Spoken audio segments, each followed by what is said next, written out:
Hey guys, we finished up with the marquee light recently and got that going. And today we have the old bezel for the monitor that came out of the original MAME cab. And of course, it was mounted this way. It was mounted kind of like in a horizontal fashion. And I think from over here to over here is about probably on the inside diameter in that cabinet was like 22 and a half inches or so. And but if you go this way, which is the way we're going to have to use it, um, it's about, I think it's 24 inches exactly.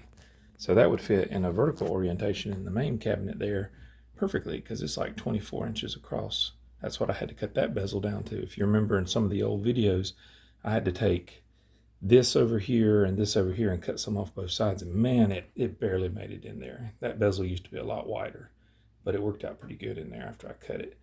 We're going to have to do kind of the same with this, but cut it on the left and right side in a vertical orientation. And I have noticed there's a little bit of warping right here. I don't know if this got warm or what happened.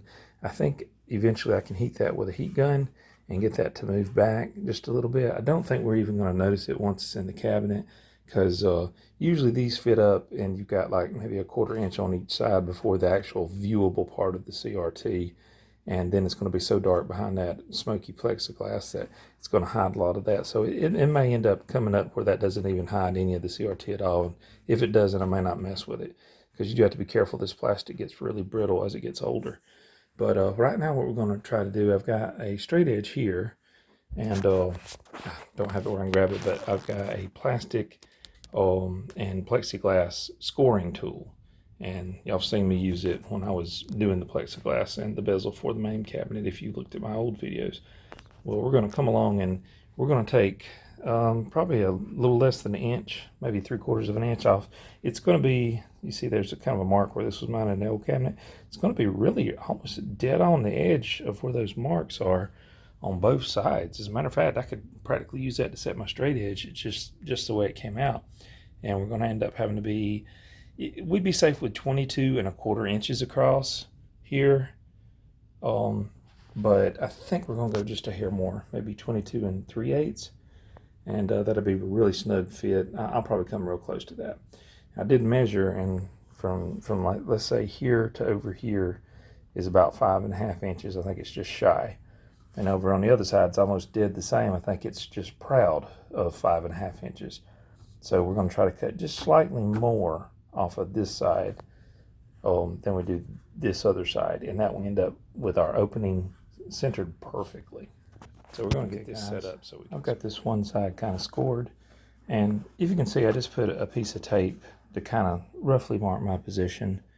And I did the same thing at this end. And then I just lined up my straight edge, which was a thin piece of wood here, and just really just held it in place. Now the last time I done this, I clamped it, but I didn't feel like going through all that. So if you look closely, you can see a score mark going all the way from there, and I just have an old set of window blinds in the box underneath here to catch my blade in case it ran off. But I scored it all the way down. You can see I kind of come off my line one time there, but I made repeated score marks there. There's all the plastic that come off. And I should be able to snap this off. Unfortunately, I can't hold this phone and do this on camera. I mean, I probably could. I could try it one-handed. What do you guys think? Could I get away doing this one-handed? Let's get this mess. All this stuff. I have to clean the table off when I'm done. Okay, let's see. Let's see. I hear the cats outside already. They're like jumping around and doing all kind of crazy stuff. Now I'm wondering, see, I could probably just snap it off on the edge of this blind maybe. Just want to get it really close. So yeah, it's pretty close. To be honest, if I'm always nervous about stuff like this because I never have multiples of these. But I'm just going to one-hand this. Let's just see what happens. Oh, that's thicker than I thought. Uh-oh, it's doing it.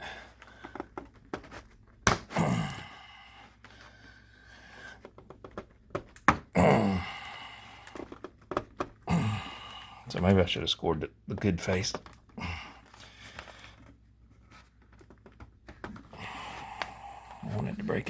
just like I needed to.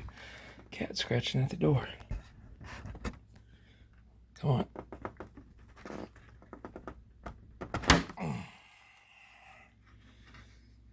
Did it work? What do you know? That's awesome. It's awesome. Much easier the second time. See, my little squirrel was slipping off there, but I don't care because I'm throwing these in the garbage.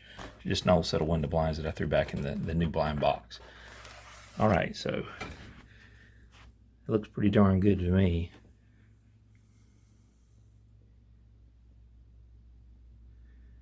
Now that's the back. So let's see what the face of it looks like. I want to flip it. Hold on.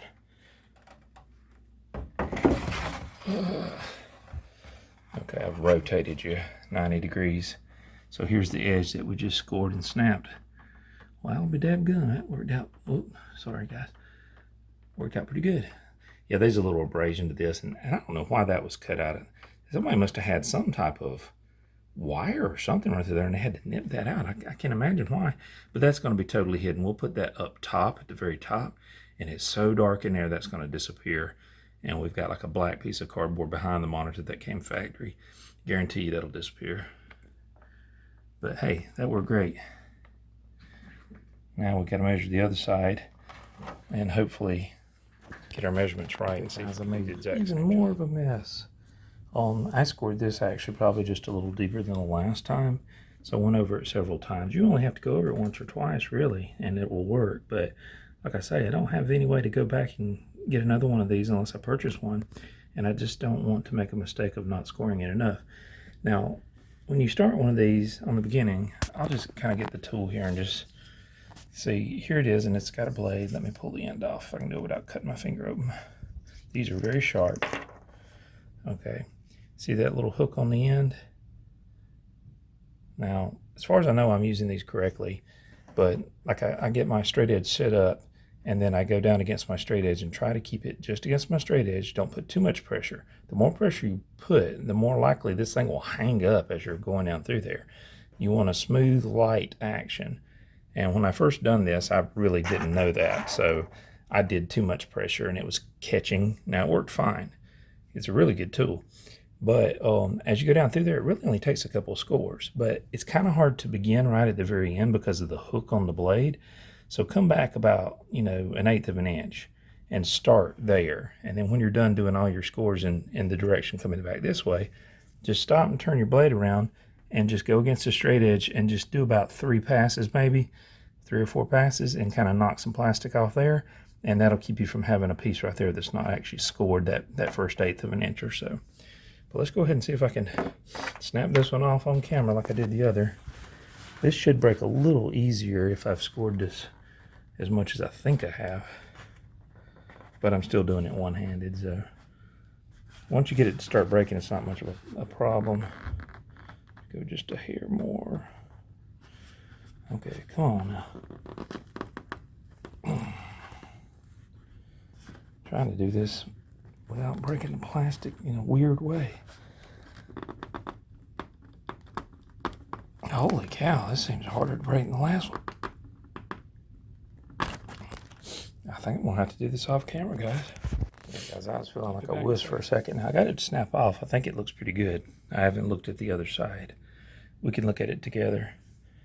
But the thing is, these are not perfect from the factory. Check this out. You see the one with the tape on it? Whoops. That's the first one I snapped loose. And the next one without the tape, that's the second one. Can you see the difference in the thickness there? This plastic's thicker. The one on the left-hand side is the last one I did. And no wonder I was having problems snapping it. It's, in some places, almost twice as thick. I'm like, wow, I wouldn't have believed there was that much inconsistency in one of these things. See, in some places it almost looks the same thickness, but in some places the first piece was like that. That's much thinner, I can tell by looking. So even though I scored the second piece more, it was just so much thicker, it was harder to start snapping. That's crazy. But let's see how this piece looks. Here's our new edge. Let's see.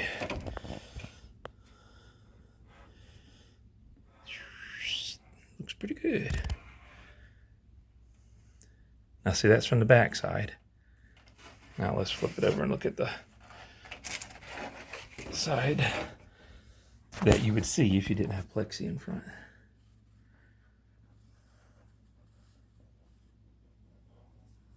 Not bad for a little scoring tool. I'll be back in a second. Guys, well, it fits in the cabinet. The fit from side to side is practically perfect. I've got just enough wiggle room to move this thing out and back. Just a hair enough to just kind of make slight movements if I need to. And it covers just a slight little bit of the screen from left to right. Let's say I want to slide this of this actual CRT, but you know, you can adjust your width and different stuff like that. Well, in this case, it would be actually height, since this is a sideways mounted monitor. But anyway, that little bit of deformity right there, like I said, I could heat that with a heat gun and try to push it just to get it to go back a little bit. Doesn't really bother me. If you look at it, it doesn't look that bad at all, but you see the bottom here. There's no way for me to add something to this, but see, it goes down a little bit. So I have to probably put a little piece of wood down here and tack it in just to raise this up a little to get it up to at least the edge of the black border on the CRT there. And let's see the top. Let's see. Yeah, it's just starting to reveal the black border up there. You know, of course, it's not perfect. These are made to be kind of universal for probably all 19-inch monitors. But let's see the way this is mounted. Let's see. Oh, excuse me. And I can flip it around and see if it fits any better. But really, it's just about perfect. You just need to adjust your controls a little bit, up and down, and everything. See, it's just about. You just push it up until you just about cover up all that black, and then either the top or the bottom, you want to give just a little more reveal. You want to try to get it even if you can, I would imagine. But yeah, I'm going to need like just a little block of wood tacked in place or something there, like a spacer.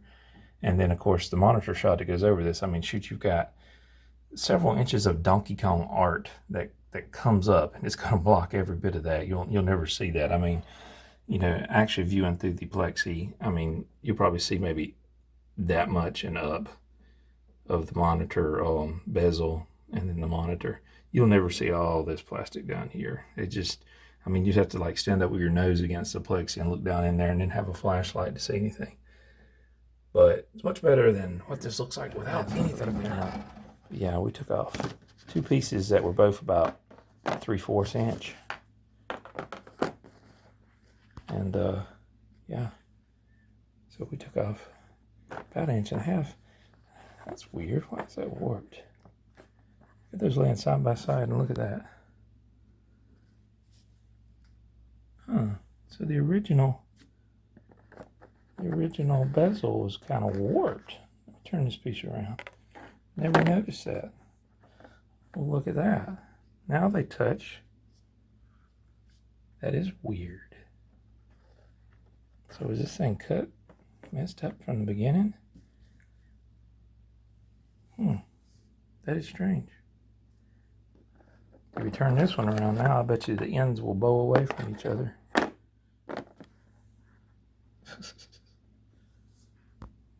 not touching, and then if I put them touching, they're not touching on that end, and they're not really touching on that end. This whole thing was not even square to begin with, and I really did not notice. But it didn't matter because I took my measurements and put a straight line on each side. So if it was out of whack before, it's square now. Yeah, guys, I'm just showing you a basic idea of what I'm going to have to do to get that to stay up. Now, this is just a couple of scraps I had in the next room. And you can see through that under there, but you won't be able to when we put that artwork bezel over this, because you see you've got like, it's probably 3.5 inches or so, somewhere between 3.25 and 4 inches at the bottom. That's art that's going to come up from right about here up to probably about here or so. And so it's going to cover almost all of this, and you would have to like get way up on here and try to look through the tinted plexiglass and over the artwork to see anything. But if I do something like this, it'd be easy just to get a rattle can and just spray some black paint on that. But I just think that maybe wood would be the best option to use, and that's just a metal bracket there that the wood is attached to, kind of a secondary metal bracket, because there's a black one down there. And I just grabbed some spare parts I had in little spare parts bin with screws and all kind of junk that I save in there sometimes. And I threw this together real quick, and I said, hey, that's kind of the idea I'm thinking of, which, to be honest, I'd like to have a piece of wood all the way across. And I could do it like I did on the MAME cabinet there. See if you can get the idea. You can't see it because of that aluminum cover that I put over it, but underneath that aluminum cover there's a piece of wood, and I ran it through my table saw and I put a slot in it, and that bezel there and the plexiglass fit down perfectly in that slot, and that's what holds them in place. Yeah, real happy with the way this came out when we cut it with the scoring tool. I need to wash the inside of this too. It looks like that stuff will come off a lot more than it would. See, it doesn't even hardly come off. You're really going to have to put some cleaner on a rag and wipe it, because air hose didn't really take it off. That's just stuff that's been on there probably for years. And a lot of that, like I say, that's overspray. Those speckles, it's like white and black overspray. So I don't know how this cabinet was painted. You can kind of see right there. It's like somebody painted it from this side, and that blocks some of the paint, but then you got white and black speckles. It's like salt and pepper. But anyway, that's about how we're going to have to do it, and that's pretty much right there, just above where your black border starts. Well, you can see the black border right there on the CRT. So it's real close there. This thing's probably not sitting yeah, I'll just give it a little push and see it reveals the black there. And then up top is real close. It's probably just behind the bezel. Let me push up slightly. Yeah, you can just see it peeking out right there. So it's a real close fit. So we'll work with that and figure out how to get that done. Show you the finished product before long.